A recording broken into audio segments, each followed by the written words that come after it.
pihak dan yang telah merubuhkan tembok pemisah, yaitu perseteruan. Perseteruan itu adalah perceraian, Bapak Ibu ya, pertengkaran, perkelahian, seperti itu ya, ketidakharmonisan. Itulah yang dikatakan perseteruan.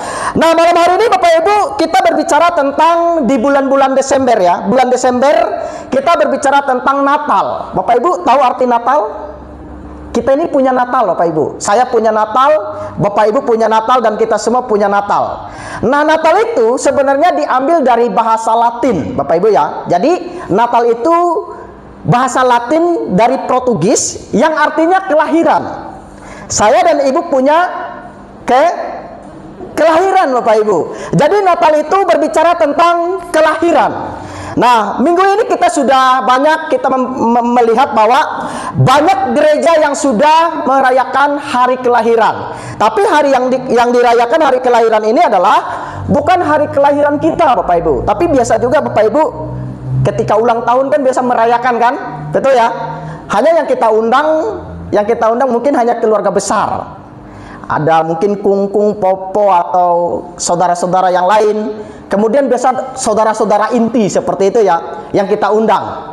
Nah, kalaupun misalnya ada kita mengundang orang, kalau misalnya kita punya agenda besar seperti itu, paling kita hanya mengundang sekitar desa Tanah Hitam atau sampai ke di sana lah, sampai ke Paloh. Nggak semuanya kita ya, nggak semua kita bisa undang.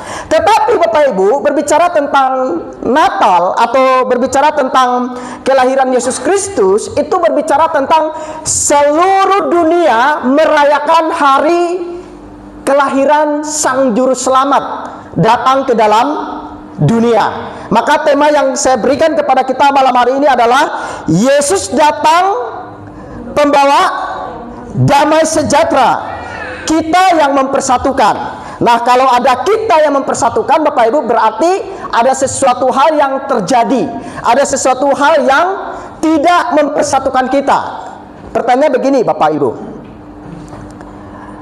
Berbicara tentang damai Natal ya. Lukas mencatat ya, di dalam Injil Lukas mencatat bahwa Yesus memang pembawa damai sejahtera bagi kita. Amin. Tetapi hanya bagi orang yang berkenan kepadanya, Bapak Ibu. Perhatikan kalimat saya. Hanya kepada orang yang berkenan kepadanya lah orang yang mengalami damai sejahtera. Tetapi jangan salah, Bapak Ibu. Di dalam Matius Tuhan pernah juga mengatakan bahwa Dia datang itu membawa pedang, memisahkan kita dari keluarga kita. Artinya apa yang saya mau katakan, bahwa tidak semua orang bisa mengalami damai sejahtera ini, Bapak Ibu. Tidak semua orang bisa mendapatkan damai sejahtera itu, kecuali, perhatikan, kecuali adalah di dalam Lukas mengatakan adalah orang-orang yang berkenan kepada Allah. Bapak Ibu perhatikan, mungkinkah orang di luar sana misalnya 1 tahun sekali datang ke gereja bisa damai hatinya? Atau mungkinkah kita yang setiap minggu juga datang ke gereja selalu mengalami damai? Mungkinkah? Belum tentu. Tapi Bapak Ibu perhatikan kalimat saya. Walaupun belum tentu, saya percaya Bapak Ibu, walaupun kita di dalam kehidupan ini banyak lika-liku kehidupan ya, masalah seperti itu ya, bahkan kita dikatakan sama hidup seperti dengan orang dunia, tetapi minimal Bapak Ibu, kita selalu menyikapi masalah yang terjadi dalam hidup kita, selalu melibatkan Tuhan dalam kehidupan kita, dan kita sebagai orang percaya tidak akan selalu berlarut-larut di dalam kesedihan itu. Kita akan selalu dikuatkan dan akan selalu diberikan damai sejahtera. Amin. Saya cerita sedikit Bapak Ibu.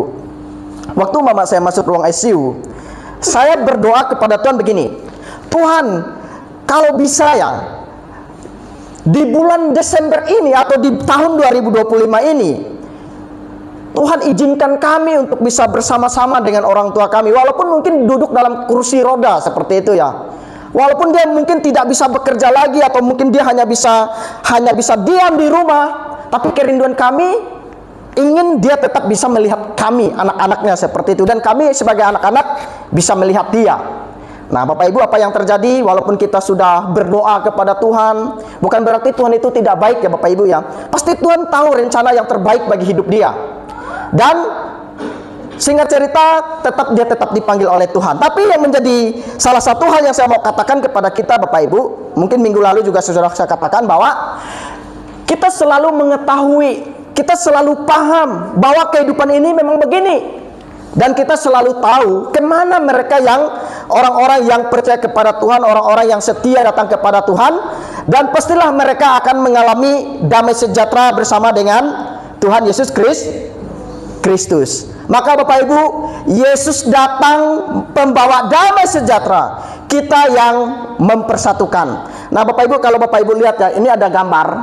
Sebelum kita mengenal Kristus atau sebelum kita percaya kepada Kristus, jubah kebenaran ini belum dipakaikan kepada kita Bapak Ibu. Maka kita berseteru dengan Allah. Berseteru dengan Allah itu maksudnya apa sih? Contoh, kita hidup dalam manusia lama kita.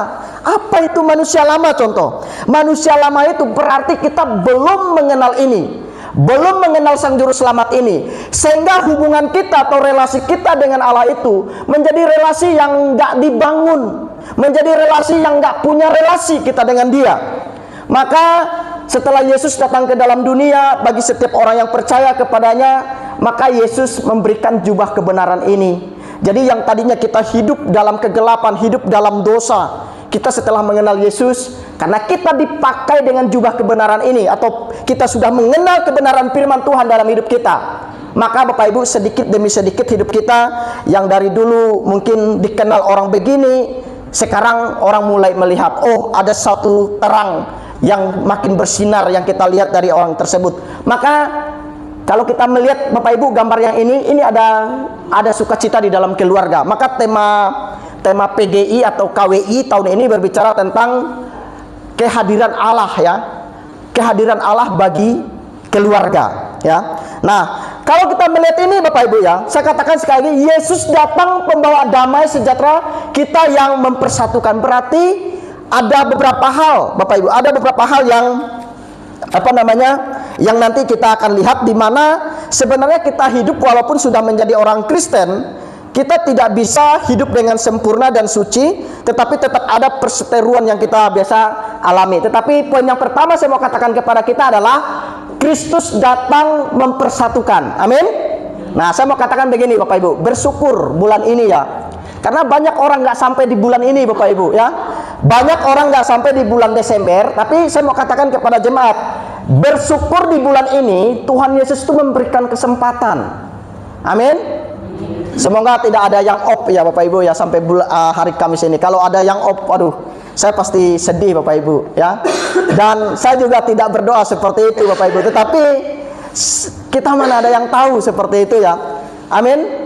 Doanya jangan sampai off dulu ya, karena saya masih ingin lihat jemaat, dan jangan-jangan contoh duluan kali mungkin nanti Bapak Ibu kan. Jangan juga Bapak Ibu. Kalau sempat saya duluan, nah bisa-bisa nanti gereja ini jadi jadi malam kudus, semuanya malam kudus semua seperti itu ya. Kalau itu pikiran saya, tapi enggak itu. Mungkin Bapak Ibu juga bersyukur ya, contoh enggak ada kan juga begitu, saya nggak tahu.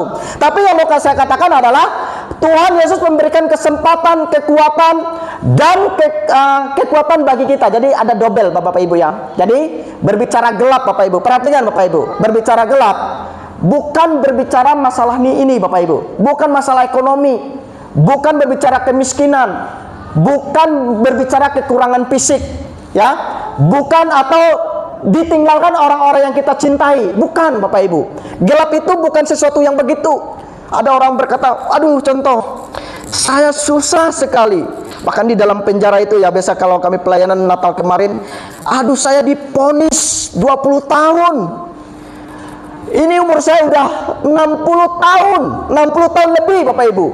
Bapak Ibu pikir 20 tahun divonis, masuk penjara udah 60 tahun, kira-kira masih ada kesempatan lagi ketemu anak-anak? Bisa, tapi tidak menutup kemungkinan juga umurnya akan berakhir di situ Bapak Ibu. Tapi saya mau katakan kepada kita, yang gelap itu bukan masalah ini, bukan masalah kemiskinan, bukan masalah kekurangan fisik, atau kita ditinggalkan orang-orang yang kita cintai. Tetapi kegelapan yang sesungguh-sungguhnya Bapak Ibu ya, itu kalau kita tidak mengenal Kristus. Amin. Hidup ini Bapak Ibu sekali lagi, kegelapan yang betul gelap dalam hidup ini adalah sebenarnya selama kita hidup itu tidak mengenal ini. Maka Bapak Ibu, kalau kita mengenal Kristus dalam hidup kita, jangan pernah takut, karena pasti ada damai sejahtera yang Tuhan nyatakan di dalam kehidupan kita. Nah saudara, Yesus datang membawa damai sejahtera bagi dunia, artinya bagi kita. Nah sekali lagi, bersyukurlah kita ketika kita menjadi orang-orang yang bisa sampai saat ini boleh menikmati kebaikan Tuhan. Nah yang kedua Bapak Ibu, ini saya kembali ke masalah Bapak Ibu ya. Tadi kan dikatakan di ayat 14 itu dikatakan begini ya, karena dialah damai sejahtera kita yang telah mempersatukan kedua belah pihak dan merembuhkan tembok pemisah, yaitu perseteruan dengan Allah. Nah tadi saya sudah katakan posisi kita itu di sini Bapak Ibu ya. Manusia itu ada jurang pemisah, ada maut, maka dikatakan upah dosa itu ialah maut. Kasih karunia Allah ialah menyelamatkan kita orang berdosa. Maka masalah ini. Nah kemudian bukan hanya masalah tentang dosa Bapak Ibu, efek dari dosa itu maka merembetlah masalah keluarga lah yang tidak harmonis, masalah mungkin etnis lah yang saya sampaikan di sini. Kemudian masalah pekerjaan lah, bahkan banyak lagi masalah-masalah yang membuat kita tidak damai sejahtera Bapak Ibu. Bapak Ibu, masalah ini kompleks dalam kehidupan kita. Itu karena dosa Bapak Ibu. Masalah mungkin dalam pelayanan, masalah dalam gereja, masalah dalam, tapi yang sangat tadi yang saya katakan adalah masalah yang paling gelap itu adalah ketika di sini Bapak Ibu. Ketika terpisah dengan Allah itu sendiri. Maka Bapak Ibu lihat ini, jelas nggak ini? Bapak Ibu jelas nggak? Nampak nggak? Yang Bapak Ibu lihat ini apa nih? Jembatan ya? Betul ya? Jembatan ini bagus atau jelek Bapak Ibu? Jelek. Ada yang kurang kan? Bapak Ibu lihat, saya mau gambarkan begini. Ini jembatan ini, kalau misalnya kita sebagai orang atau sebagai gereja semuanya berpikir supaya bagus, biarlah nanti tunggu pemerintah aja yang perbaiki, atau kita mungkin berkata nanti tunggu orang lain aja yang perbaiki, kita lewat saja begitu kan. Pokoknya kita nggak mau ambil pusing, pokoknya kita berpikir masa bodoh lah, itu bukan jembatan saya, ini bukan saya saja yang melewati tetapi banyak orang, biarlah orang yang memperbaikinya, saya nggak perlu memperbaiki, biarlah orang. Nah kalau begitu pikiran kita Bapak Ibu, kita nggak melakukan apa yang harus kita lakukan. Kalau itu terjadi di dalam gereja Bapak Ibu, saya lagi perhatikan, kalau demikian juga yang terjadi di dalam gereja, kita hanya berpikir ya masa bodoh, itu urusan gereja, itu urusan pengurus, urusan panitia, itu urusan jemaat-jemaat yang senior. Nggak bisa Bapak Ibu. Maka jembatan ini akan tetap seperti ini. Dan bayangan Bapak Ibu bagaimana kalau misalnya dibiarkan terus-menerus seperti ini, yang terjadi apa? Yang terjadi itu pasti ambruk, roboh Bapak Ibu, dan semuanya pasti nggak bisa lewat. Nah maka saya mau katakan, di dalam kehidupan ini, maka kalau gereja terjadi seperti itu, atau di dalam umat Tuhan terjadi begitu, Yesus datang itu sebenarnya untuk mempersatukan kita. Mempersatukan apa? Supaya kita itu menjadi saksi Tuhan, baik dalam perkataan kita, baik dalam tingkah laku kita. Bahkan kita dituntut oleh Tuhan untuk menjadi orang-orang yang menjadi garam dan terang di tengah-tengah dunia ini. Nah Bapak Ibu, mungkin Bapak Ibu sudah mengerti, saya lanjut ya. Lanjut, ini yang kedua, saya mengajak jemaat itu memperbaiki apa yang rusak. Apa yang rusak dalam diri saya ya. Nah sekarang Bapak Ibu mulai merenung. Kita udah di penghujung tahun Bapak Ibu. Desember selalu membawa suasana yang berbeda. Di akhir tahun orang biasanya mengevaluasi hidup. Bapak Ibu merenung nggak selama ini? Dari bulan Januari sampai bulan Desember, banyak dosa atau banyak kebaikan? Halo? Di bulan Januari sampai bulan Desember banyak dosa atau banyak kebaikan? Ya Bapak Ibu lah yang tahu ya, saya nggak tahu, itu urusan Bapak Ibu. Tapi minimal Bapak Ibu mengevaluasi hidup. Ada yang mengatakan keberhasilan saya meningkat di bulan Desember di tahun 2025. Amin, puji Tuhan. Tapi ada juga yang mengatakan saya putus asa. Putus asa kenapa? Pokoknya gini deh. Pokoknya cita-cita saya nggak tercapai seperti itu ya. Atau yang pemuda mengatakan, waduh saya ditinggalin oleh si doi seperti itu ya. Nah, saya mau katakan Bapak Ibu, kalau kita mengevaluasi, ada yang keberhasilan, kegagalan, keputusasaan yang salah dan hubungan yang retak. Pertanyaannya begini Bapak Ibu, hubungan yang retak ini bukan hanya terjadi di dalam sesama, mungkin bukan hanya terjadi di luar di luar keluarga kita ya, tapi bisa juga terjadi di dalam inti kekeluargaan kita. Suami dengan istri, anak dengan orang tua, dengan rekan sekerja, dengan rekan bisnis, atau dengan rekan apalah seperti itu. Maka tadi saya katakan, bulan Desember itu adalah bulan membawa suasana yang berbeda. Di akhir tahun orang biasanya mengevaluasi hidup. Nah ini tentang keberhasilan, tentang keputusasaan yang salah, kemudian tentang hubungan yang retak. Nah inilah bulan ketika hati lebih jujur menoleh ke belakang dan bertanya apa yang belum kuperbaiki. Bapak Ibu, sekali lagi, sebenarnya apa sih yang belum saya perbaiki? Hubungan dengan siapakah yang masih retak? Apakah Bapak Ibu merenung demikian? Karena itu saudara, Desember ini menjadi waktu yang terbaik untuk memperbaiki yang rusak sebelum tahun baru dibuka. Ada kerinduan enggak Bapak Ibu? Ada kerinduan enggak? Saya dari dulu berdoa Bapak Ibu ya. Gereja itu memang bukan terdiri dari orang-orang yang suci dan sempurna. Paham? Saya pun berdiri di depan ini adalah orang yang penuh dengan keterbatasan. Dan malam hari ini Bapak Ibu, selama 1 tahun ini sebelum kita nanti masuk di tahun 2026, mungkin ada banyak kesalahan kekurangan saya. Tapi saya rindu jemaat Tuhan juga menyadari bahwa saya pun nggak manusia sempurna. Dan malam hari ini di hadapan Tuhan dan di hadapan jemaat, saya mengatakan kepada jemaat, saya pun meminta maaf kalau ada kesalahan, kalau ada kekeliruan, kalau ada sifat sikap yang kurang berkenan di hadapan Bapak Ibu. Saya minta maaf. Tapi saya nggak mau di bulan Desember ini segala sesuatu itu lewat begitu saja tanpa kita memberikan pengampunan. Maka saya mau katakan begini, ketika hati lebih jujur menoleh ke belakang dan bertanya apa yang belum kuperbaiki, hubungan dengan siapa yang masih retak. Karena itu saudara, Desember ini menjadi waktu yang terbaik untuk memperbaiki yang rusak sebelum tahun baru dibuka. Amin. Bapak Ibu setuju? Oke ya, nanti jangan saya dengar, waduh di Facebook udah mulai buat status WA, status TikTok, status IG. Waduh, jangan Bapak Ibu. Kita adalah orang-orang yang dipersatukan oleh Kristus. Nah, sekali lagi Bapak Ibu perhatikan. Rasul Paulus pernah mengatakan begini Bapak Ibu. Rasul Paulus menulis di dalam Roma pasal 12 ayat 18. Sedapat-dapatnya dia katakan kepada jemaatnya, kalau hal itu bergantung kepadamu, hiduplah dalam perdamaian dengan semua orang. Bukan hanya dengan orang sesama Kristen Bapak Ibu, dengan lingkungan kita pun, dengan siapapun kita harus hidup dalam perdamaian dengan semua orang. Nah, dalam perkataan Rasul Paulus ini, dia mengajarkan 2 hal Bapak Ibu. Yang pertama ini, kita memiliki tanggung jawab moral untuk mengambil langkah pertama, bahkan ketika kita merasa bukan penyebab masalah. Maksudnya begini Bapak Ibu, pernah nggak kita merasa, dia kok yang salah, bukan saya yang salah. Contoh, dia loh yang mulai ganggu saya nggak pernah ganggu dia. Tapi Bapak Ibu saya mau katakan, ayo kita ambil langkah, tanggung jawab moral untuk mengambil langkah pertama, bahkan ketika kita merasa bukan penyebab masalah. Dan yang kedua saya mau katakan adalah, perdamaian itu bukan hasil instan, tetapi buah dari kerendahan hati, keberanian dan kesediaan untuk mengalah demi Kristus. Artinya Allah menempatkan kita pelaku-pelaku damai, bukan penunggu keadaan. Bapak Ibu bisa tangkap apa yang saya katakan di sini?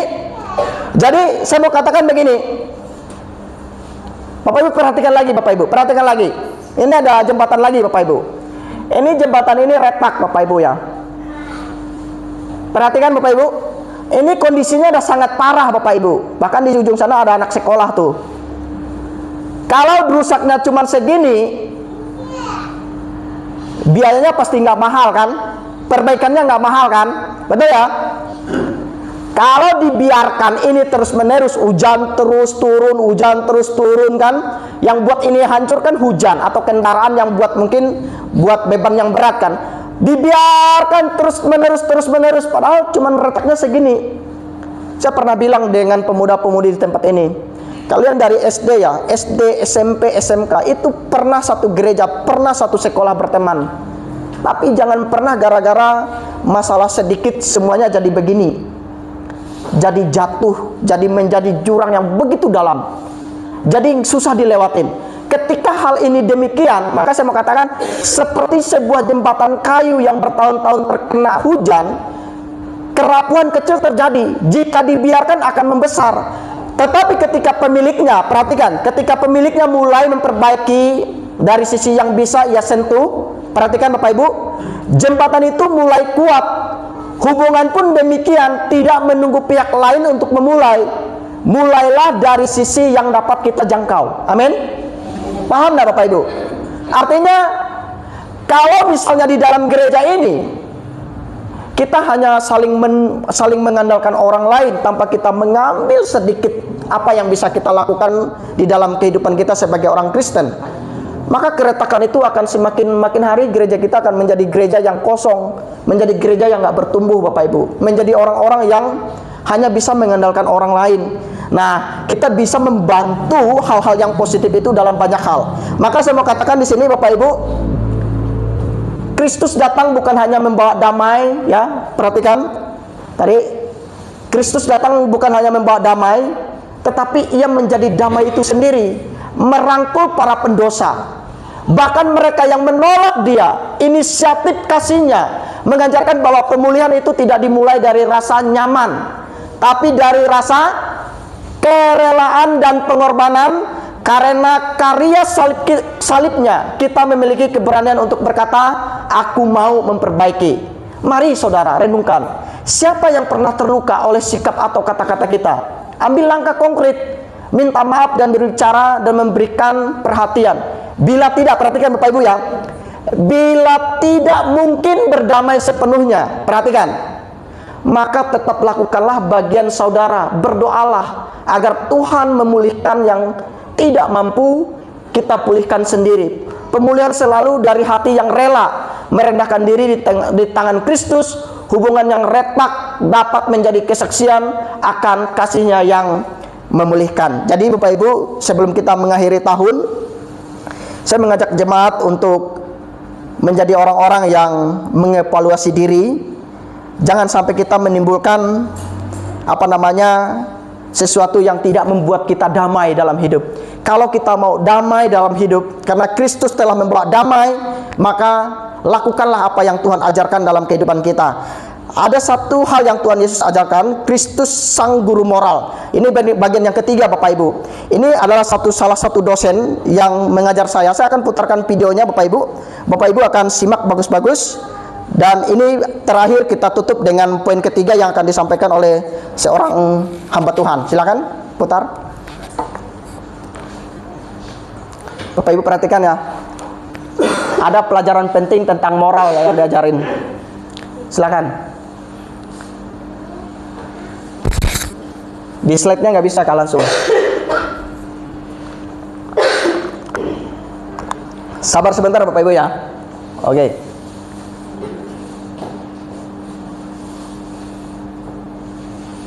Dari GKY Bapak Ibu, Kristus sang guru moral. Nanti Bapak Ibu dia pakai peraga itu.